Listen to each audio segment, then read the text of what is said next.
In Mason, Ohio resides a large amusement park called Kings Island. Owned by the Cedar Fair chain, it has one of the best coaster collections in the world, and its top 3 is switched a lot by coaster enthusiasts. With the recent addition of Orion in Area 72, I thought it was time to rank the rides at the park. This is every Kings Island roller coaster ranked.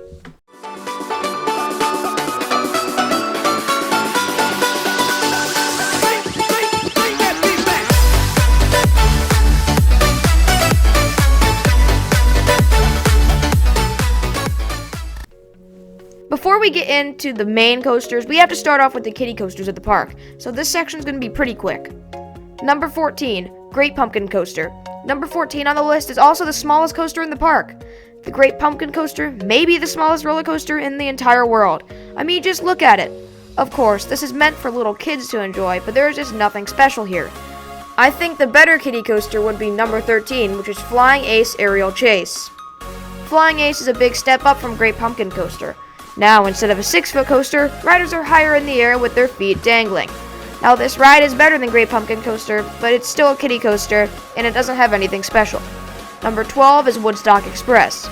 This is actually a fun kiddie coaster. While it is a small ride, there is one airtime moment, and one airtime moment is always better than none. Also, this ride is the biggest of the kiddie coasters, which automatically makes it the best. Alright, let's get into the meat of the video. And so the hate begins, because number 11 is Flight of Fear. I do not understand how this ride gets so much love. Okay, I have to agree that the theming is great for Cedar Fair standards. This ride is located indoors, and in the queue there is an extraterrestrial theme, and even a giant UFO. While yes, the theming is good, that doesn't mean the ride is. Passengers board the train, and the biggest problem occurs. This ride may have the most cramped trains on any coaster. I may be the smallest person alive, and even I thought this ride was cramped. This cramped train really ruined the ride experience for me, as some of the elements are just very, very uncomfortable. Riders launch out in a pretty forceless launch, and I will admit, the entrance to the Cobra Roll is pretty fun. It's rather intense, but it's just so bumpy. This ride has a very bad rattle, and it reminds me of Rougarou's rattle. That is not a good thing, especially in these cramped cars. Also, excluding the Cobra Roll, this ride is pretty forceless in my opinion. Everyone raves about how intense this ride is, but I never thought the same. I have one more thing to mention here. The mid-course brake run. The mid-course slows the train down to a crawl, and it slowly banks to the left. This wouldn't be an issue, but because the train is so cramped, the guests are just uncomfortably falling to the left before lying on the hard train. Overall, this ride is just an uncomfortable experience. Number 10, Adventure Express. This mine train is 10 times better than the other mine trains I've ridden. Instead of a slow and boring ride like Cedar Creek Mine Ride and Trailblazer, this ride actually has some value. Exiting the station, the train takes a sharp turn before diving down and around into the first lift hill. What I love about this ride is how much of a terrain coaster it is. This ride is built into a ravine, and it shows because this ride is not tall at all, but it still has some fun moments. After the slow lift, the ride bends to the right and heads back into the secluded forest. And then the biggest flaw hits. This ride is extremely jerky. I know this is a mine train, but it's a bit uncomfortable. After a few more sharp turns, the ride enters a dark and eerie tunnel. This tunnel houses the second lift hill, and it's kind of a letdown. While yes, I like the monkeys in the tunnel, after the lift hill, the ride just ends. Nothing else happens. It just ends. This big build-up leads to a brake run, which ultimately made the experience worse for me. This bad ending and the rough patches are the reason this ride places at number 10. Number 9 isn't a bad ride at all, which really shows how great Kings Island's lineup is. Number 9 is Backlot Stunt Coaster. Backlot is definitely a family coaster, but that doesn't mean it's bad by any means. I actually find this ride to be rather fun. The ride also has cramped trains, but they aren't nearly as bad as Flight of Fear's trains, and this ride is a lot smoother. While this ride isn't as intense as Flight of Fear, it makes up for it with a smoother experience. Starting with a launch, the train enters a very tight triple helix going upwards through a fake parking garage. The theming on this ride is great, and I love all of the city signs and cars roaming around. The train goes through a tight turn into actually a pretty nice airtime moment. Afterwards, the ride stops and builds suspense with a fire effect before entering a dark tunnel. This dark tunnel is my favorite part of the ride, as you cannot see a thing. The ride twists and turns before finally exiting and diving under the queue into the brake run. This ride is not forceful by any means, but overall, it's just fun. Number 8 is Vertigo. This coaster often gets hate in the community, and while yes, it's a clone, this ride is very fun. When I first rode in Vertigo, I was shocked by how intense it was, which is why this ride is one of my favorites in the park. The ride goes up a lift hill backwards before dropping down into a cobra roll. This cobra roll is extremely intense, and is my favorite part of the ride. At the top, the train twists rapidly, and it reminds me a lot of a Maverick-type element. Diving down, the ride enters a very tight vertical loop, which is even more intense than the previous cobra roll. Then, the ride does the entire thing again, but backwards. Backwards is much more fun than forward, and it feels more intense than before. But there is one issue with this ride: the smoothness. This ride is not smooth.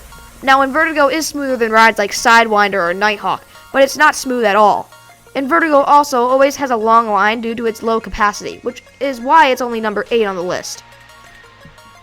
Another suspended coaster places at 7, and this time, it's the Bat. This is where the rides start going from mediocre to great. The Bat may not be airtime packed, but it's just so much fun. The drop is okay, but you can really feel the speed once you reach the bottom. Even for a family coaster, this ride is pretty intense, and this turn shows. The bottom of the drop turns to the right, and it's a pretty intense element. The train bangs through the sky while swaying hard to the right. The swaying on this ride really makes the experience for me. If this ride was in a fixed position like Invertigo, the ride would feel very bland. Because of the swinging, the Bat feels much more chaotic, which is a big plus in my opinion. That chaos shows in the second half, as this ride takes some tight turns through the ravine. I love this section as it almost feels like Intimidator 305 with the tight turns and transitions. Unfortunately, this ride has some headbanging. It's not too bad, but it's not a smooth ride by any means. This roughness almost adds to the chaotic experience I mentioned before. Another downside is that it takes like 30 minutes to get up the lift hill, which is never a good thing. This is why the Bat places at 7 on the list. The most controversial roller coaster on the list is Racer, and it places at number 6. People hate this ride, but I don't understand why. The layout is nothing spectacular. It's just a small drop and a bunch of airtime hills before turning around and doing the exact same thing. So why do people hate this ride? They claim that it is rough and it has no airtime. I disagree entirely. Racer is a fabulous wooden coaster, if you ride on the blue side. The blue side is very smooth for being so old, and the airtime is actually pretty great. Each moment, riders float out of their seats in some phenomenal floater air that can rival some B&M Hypers in my opinion. Now yes, this ride can be rough on the blue side, but in my opinion, it adds to the chaotic and fun experience. It's not smooth, but it isn't headache-inducing either. Also, the dueling element adds another fun factor to this ride. While going through these floater hills, the other side is right next to you, and it's a battle with the other passengers on board, which is just so much fun. Now, you will not have a good experience on the red side. For some reason, the red side is a lot rougher than the blue, and it has a lot weaker airtime. When riding Racer, I always ride the blue, and you should do the same if you visit Kings Island. Number 5, Banshee. The fact that this massive inverted coaster places at number 5 shows how good Kings Island's lineup is. At most parks, a B&M invert to this scale would easily place in the top 3. While Banshee is far from the best invert, it definitely has the biggest elements. This is one of only 2 inverts currently to not have a pre-drop. If you are in the front, riders hang over the top, looking down the 160-foot spiral drop. This drop is ridiculous. I mean, just look at this. This may be the whippiest drop on a B&M, and I have ridden Raptor. Riders are thrown around before entering a massive hang time-filled dive loop. The reason why this ride isn't the best invert is because it is lacking in the intensity category. There is one element of intensity I can think of, and that is the pretzel knot element. The pretzel knot is where the ride reaches its top speed, and it is very intense. Unfortunately, Banshee loses points with its lack of intensity and its rattle. While this ride has vest restraints to avoid headbanging, its rattle still causes some pain, especially in the second half. Number 4, The Beast. Alright, let's get the obvious out of the way. This ride has like 3 good moments, and the rest is just turns. But besides that flaw, let's talk about how epic this ride actually is. This is still the longest roller coaster in the world, after over 40 years, and it shows. The drop is just flawless. It dives into a tunnel, and it's one of the smoothest wooden coaster elements I've experienced. Please do not hate me for this, but I find the Beast to be smoother than the Voyage in some parts. The train rockets down some more huge drops and into some turns. I can understand why people find this ride boring. It has many trims, and the middle is a bit slow. But let's just take a moment to appreciate this coaster. Built in 1979, has over 7,000 feet of track, and is still loved by many to this day. It's an icon, and if you come to Kings Island, you have to ride it. And I haven't even discussed the night ride. At nighttime, the Beast changes and it feels like an entirely different coaster. It feels like it'll go on forever, and it's hauling the entire way. That double helix was so intense that my father, riding next to me, hit me in the face with his elbow during the lateral-filled moment. It feels like a journey, and you are no longer in an amusement park. That is how chaotic the experience on the Beast is. Number 3, Orion.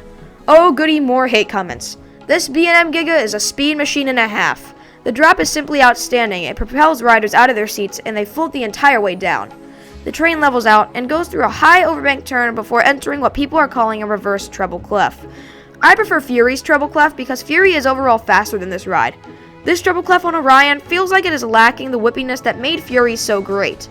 Passengers go through the 2 back-to-back airtime hills, one which has a trim. But in all of my rides, I barely noticed the trim at all. The Helix is up next, and it is such a fun element. The entire way, riders are slammed into their seats in a surprisingly intense element. While not as intense as the Beast's Helix, it is still a blast. Now after that, the ride goes through one more airtime pop before ending. Now, this ride is so much fun, but it doesn't compete with the top 2. Orion lacks in 2 things. 1, its airtime, besides the drop is okay at best. 2, it has one intense element, while everything else is okay. Yes, I love Orion and its speed and height, but it has one intense element. The speed, again, makes up for that, but it's also losing points with airtime. It has 1 good pop and 3 okay moments. For a Giga, that isn't spectacular, but it is still a Giga Coaster, so it obviously makes the top 3. Number 2, Diamondback. When I first rode this coaster, I thought it was pretty bad. I thought it was rough, forceless, and overall pretty boring. Oh boy was I wrong. In 2019, I got back and rode it in the back row. I have no idea what changed, but there was a ton of more airtime. The drop almost felt like a dive coaster drop, where I was hanging before finally cresting over the floater-filled moment. Entering the next hill, the rattle kicks in. I love Diamondback, but that rattle was brutal. No wonder it's themed to a rattlesnake. The next airtime moments are fabulous, and the next element is a tight turn that provides the positives. Another floater airtime hill leads into the mid-course brake run. Another plus of Diamondback is the length. By the time this ride hits the mid-course, Orion would have been done. More airtime moments lead into a splashdown finale. I prefer Diamondback to Orion just because of the quality and quantity of airtime. Each moment is spectacular, and while yes, this ride has a rattle, the airtime quality makes up for it, which is why it places at the number 2 spot. And the best ride at Kings Island shouldn't be a surprise to anyone, it's Mystic Timbers. I don't know what the designers were thinking when making this, but this is an out-of-control experience. The ride feels like a wooden Maverick, but almost better. The drop is phenomenal, as it provides a speedy lateral-filled element. Diving down over the lift, the ride enters the best part. A magnificent floater hill provides the best airtime on the ride, before popping up in a twisting element. This element throws riders to the right, before whipping them to the left.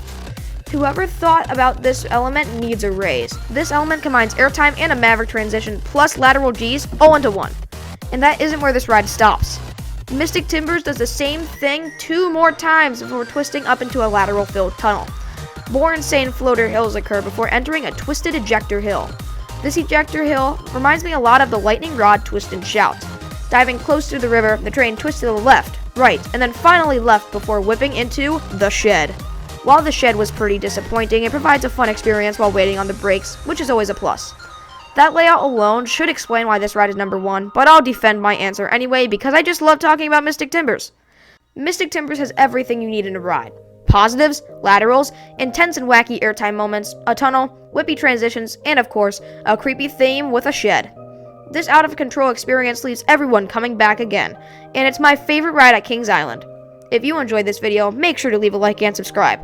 Comment below what your favorite ride at Kings Island is, and make sure to have a wonderful day.